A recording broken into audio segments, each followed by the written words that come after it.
History, music, philosophy, exploring foreign cultures, cooking, gaming, art, science and sewing are all interests of mine. And I thought, how could I show that off to others? Because I'm really bad at small talk and it could be a potential conversation starter. And then last autumn I went to the museum to look at the kimono from Kyoto to catwalk. And there I learned that in historical Japan it was common for young women to show off their education and interests by choosing an embroidery on the back of their kimono that showed a specific tale or legend of Japanese culture. And I was hooked. So next up I needed to find out what kind of embroidery, how do I even sew a kimono, how do I adapt it, because I wanted to make a winter's coat so when I meet people they see it just then. And because I wasn't quite sure about the pattern and how difficult it was, I started with the embroidery part and finding the symbols that I mentioned before. For example, for gaming I just took a controller of a PS5, or for connection I used some hands that hold each other, or for music I used sheet music, and I think it turned out quite nicely. Then I sketched out some line drawings of those, just put the little symbols on the template I had.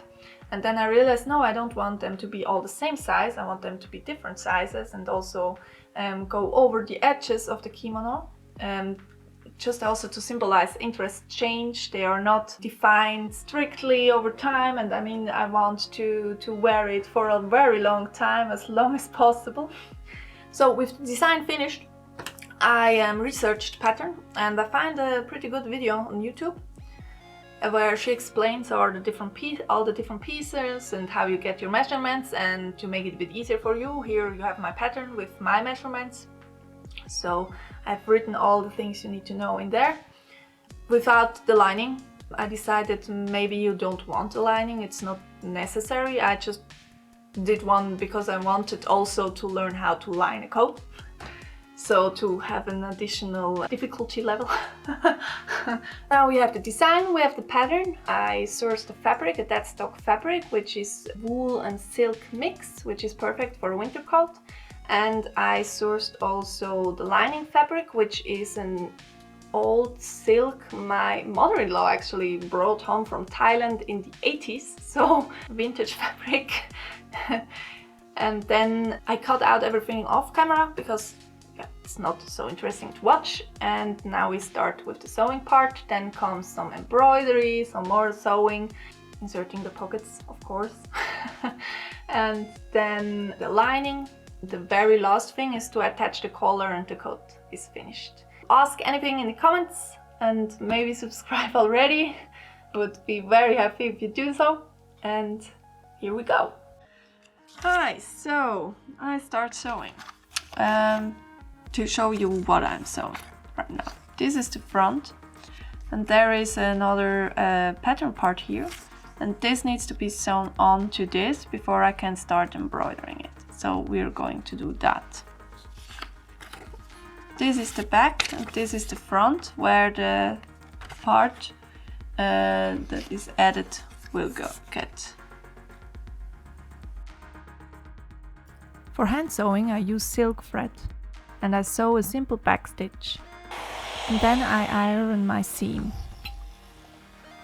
I've finished with the second panel, front panel, so this is on it, and I'm going to bind the edges so it doesn't fray when I embroider. I'm going to just put it around 1 centimeter and then with a very loose stitch secure the edge. And for corners I'm going to add another part of fabric like so. With that it doesn't pull on this corner, which is a sharp corner in the fabric, and the corner stays sharp. And then the last step will be to mark out some lines that are important. I marked, for example, where the middle is of the sleeve, because then if I want to draw the embroidery on the sleeve, I know until where it goes. Or with this line here, with this line. I know exactly where this is going to fall under.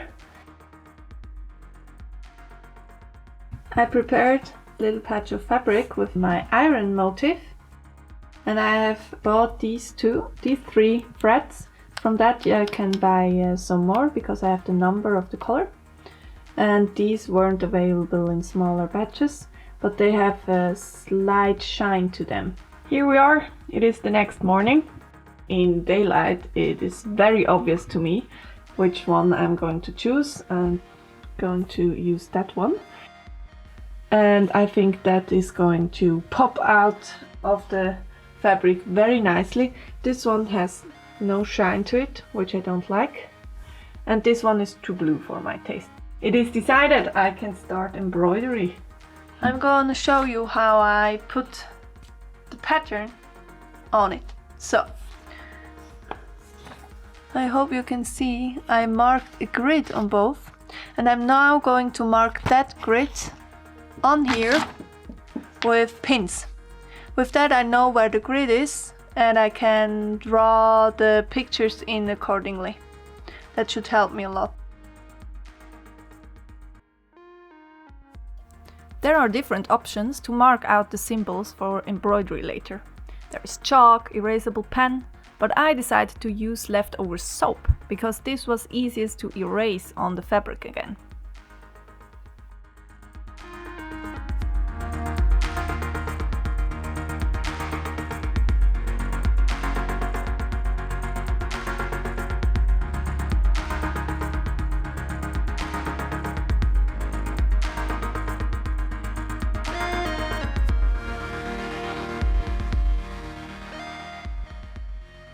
Tomorrow I start embroidery, but now first I need to eat something. See you then. Bye!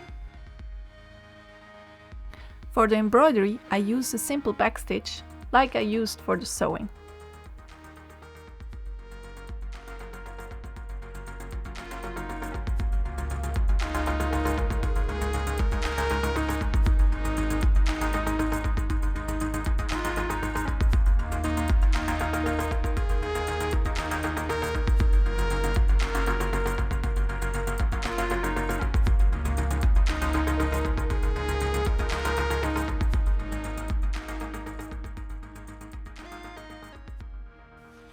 Hi there! It is now the next day, and yesterday evening I had an urge and did some more works. After 9 hours I have the first panel finished. I make the calculations. That would be 18 hours for both forward panel, then the back, let's say also 18 hours, let's say 20, like round it up, 40 hours, and then the two halves, let's say 50 to 60 hours. So I have some work cut out for me still, and that doesn't even include the sewing by hand. See you on the next update, but I'm very proud. It looks really cool. It's going to go so well. I also ironed it lightly, and the little dog is here to remind me that it is time, high time to go outside. Gell? Hé dochtertje, is het tijd om te gaan? Huh? Yeah. We do that first.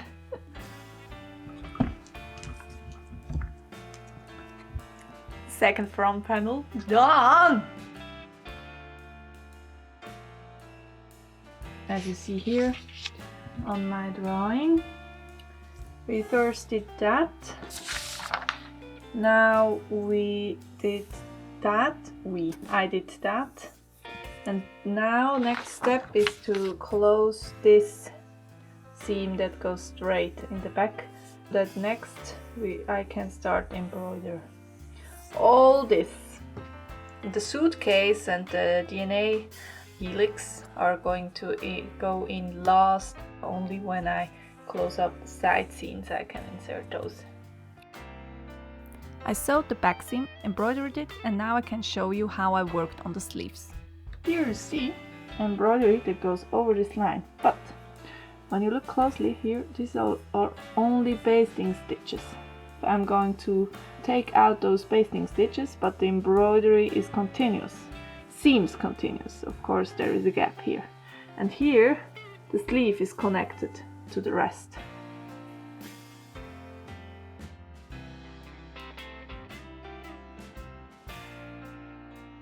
So the next step is to open up the basting stitches here and all around the corners and edges. And then first I'm going to insert the pockets, because no coat without pockets. And then I'm going to sew all around, and I can do the side embroidery. Yeah.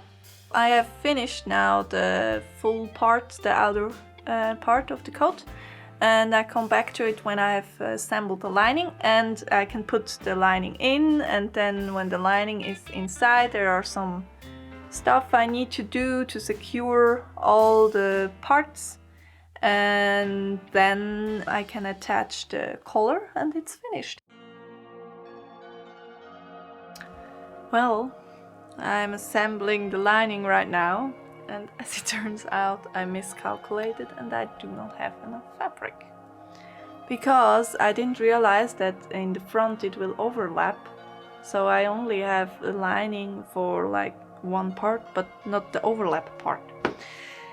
But, although it is probably a bad decision, I don't know.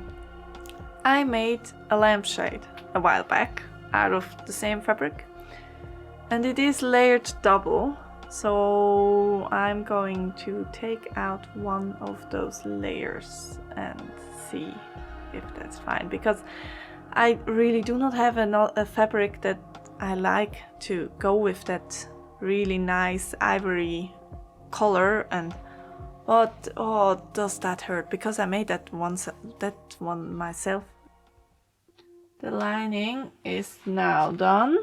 The front is overlapping. So now insert that thing into the coat, starting with the hem. To insert the lining, I lay down my coat as so. So this is the back side, the fronts are open, like that. Now I take the interfacing and put it on this side too. I take my lining and I start at the middle in the back and put it right side together, so with this in mind. When we see both left sides, that means the right sides are together. I made a mistake. This is the lower part, so here is the end. And the lining is a bit longer than it is needs to be, because it needs to have a bit more length so that it can shift. However, I prematurely did these corners, so now I do not have fabric so that it can shift. My solution is to insert a triangle into here, which then can come down, and this will be, and there will be some spiel, some play, so it has enough fabric. And here you see how it looks when it's done. It's not ironed yet, so it will be a bit flatter in the end, but here you have these 2 centimeters over length for the lining, so that it can shift easily. Before I can finish the lining, I have to strengthen the shoulders. There isn't any structure for the shoulder. I inserted a silk strip from the same fabric as the lining to make it a bit stronger, so that here when I pull like that this won't, it helps to stay in shape. The next step is to secure the interfacing to the main fabric, so to the coat layer. For that I ironed on that line that I pre-stitched, and I secured it on this side. Now I can push the lining around and can secure this part to the main fabric. Here you see where I started.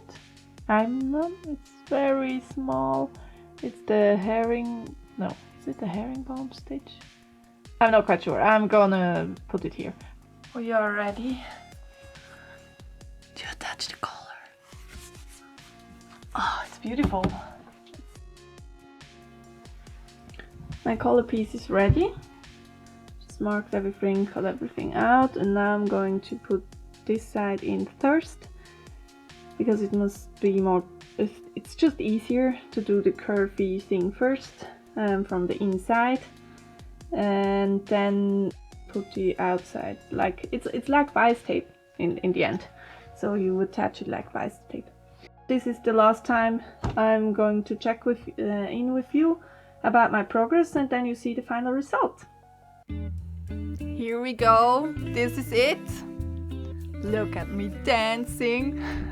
It has really a nice flow to it, and I tested it, it is really warm.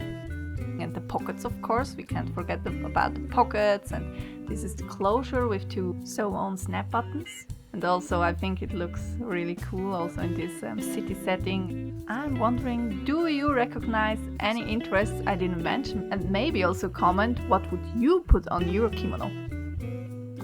Thanks for watching, I hope you had as much fun as I did, and see you next time, bye! Pizza.